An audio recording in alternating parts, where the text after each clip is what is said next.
تباهي ده د کم ورکوونکو دپاره د هغو حال داسې دی چې کله له خلکو نه څه اخلي نو پوره یې اخلي او کله چې هغو ته په پیمانه یا تله څه ورکوي نو کمې ورکوي.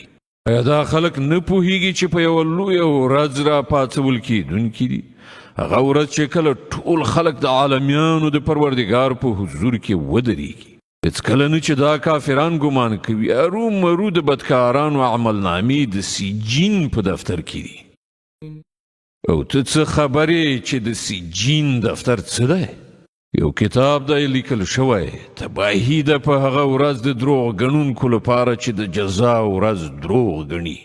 او هیڅوک د جزا ورځ دروغ نه ګڼي مګر هغه څوک چې له حده تیری کوونکی بد عمله دی. هغه ته چې کله زموږ آیاتونه واورول شي نو وایي دا خو د پخوانیو وختونو ویناوې دي. هېڅکله نه چې دا کافران فکر کوي، بلکې حقیقت دا دی چې د دې خلکو زړونه د دوی د بدو عملونو زنګ وهلي دي. هېڅکله نه چې دغه کافران فکر کوي ارومرو به په هغه ورځ دوی د خپل پروردګار له لیدو څخه بې برخې وي. بیا به دوی په دوزخ کې واچول شي. بیا به دوی ته وویل شي چې دا همغه څه دی چې تاسې دروغ ګڼلی وو. هېڅکله نه چې دغه کافران فکر کوي ارومرو د نیکانو عملنامه فعلیین یعنې د لوړ مقامه خلکو په دفتر کې ده. او ته څه خبرې چې علیین یعنې د هغو لوړ مقامه خلکو دفتر څه دی؟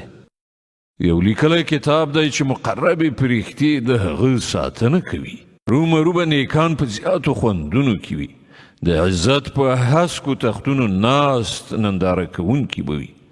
د هغو په څیرو کې به ته له نعمتونو څخه په ګټې اخیستلو د خوښۍ نښې لیدای شي.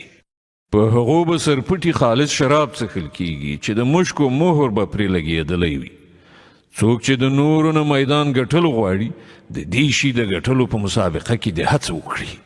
په دې شرابو کې تصنیم ګډ وي. دا یو چیني ده چې د هغې له اوبو سره مقرب خلک شراب څښي. مجرمانو په دنیا کې په مؤمنانو باندې ملنډې وهلې چې کله به د هغو تر څنګ تیریدل نو د هغوی لوري ته به یې د تمسخر سترګکونه وهل. کله چې به خپلو کورونو ته ورستنېدل نو د ملنډو وهلو د خوندونو په اخیستلو به ورستنېدل. او کله چې به یې مسلمانان لیدل نو ویل به یې دا لار ورکي سرګردان خلک دي، په داسې حال کې چې دوی د هغو څارونکي نه وو لیږل شوي. نن خو مؤمنان پر کفارو خندا کوي، په تختونو ناس د هغو د حالت ننداره کوي.